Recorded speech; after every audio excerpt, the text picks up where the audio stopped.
कोल्हापूर जिल्ह्यातील काही महत्त्वाच्या बातम्या आता आपण थोडक्यात पाहणार आहोत। त्यासाठी आता पाहूया संक्षिप्त बातम्या अर्थात फास्ट न्यूज।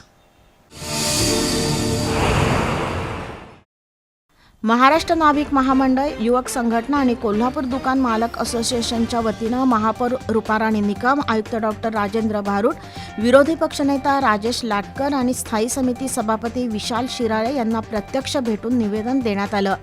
पंचगंगा स्मशानभूमीमध्ये ज्या ठिकाणी केशवपन विधी केला जातो त्या ठिकाणची अवस्था अतिशय खराब आणि अस्वच्छ आहे। त्या ठिकाणी सुधारणा करणं गरजेचं आहे, अशी मागणी नाभिक समाजाच्या वतीनं करण्यात आली।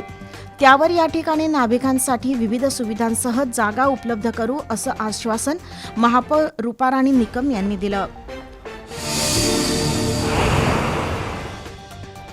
वीररत्न शिवा काशीद यांच्या 396व्या जयंतीनिमित्त पन्हाळगडावरील वीर शिवा काशीद यांच्या स्मारकाची स्वच्छता आणि अभिषेक करण्यात आला। कार्यकर्त्यांनी स्मारकाकडे जाणारा रस्ता आणि परिसराची स्वच्छता केली। कोल्हापूर जिल्हा नाभिक महामंडळाचे अध्यक्ष मारुती टिपुगडे, जिल्हा उपाध्यक्ष संतोष चव्हाण, शहर उपाध्यक्ष विश्वास गंगाधर, गजानन शिंदे, मनोज टिपुगडे, संतोष सावंत, नेताजी टिपुगडे, गौरख खेडकर, नरेंद्र माने, बाळासाहेब साळुंखे, सरदार झेंडे यांच्यासह कार्यकर्त्यांनी ही स्वच्छता केली।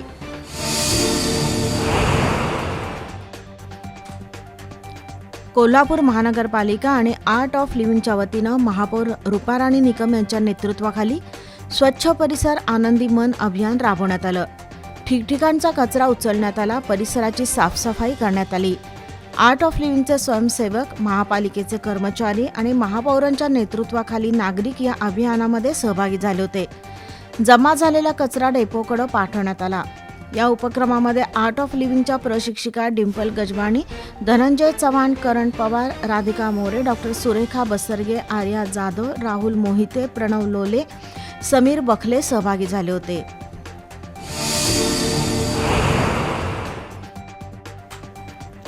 कागल तालुक्यातील सावर्डे खुर्द इथल्या 65 वर्षीय इंदुबाई यशवंत लोहार या कागलमधील कोरवी गल्लीतून बेपत्ता झाल्या आहेत। रंगानं सावळ्या, अंगावर गुलाबी रंगाची नऊवारी साडी असून त्यांना विसरण्याचा आजार आहे। त्या कोणाला आढळून आल्यास 98 22 95 26 62 या मोबाईल नंबरवर संपर्क साधावा असं आवाहन मोहन सुतार यांनी केलं आहे।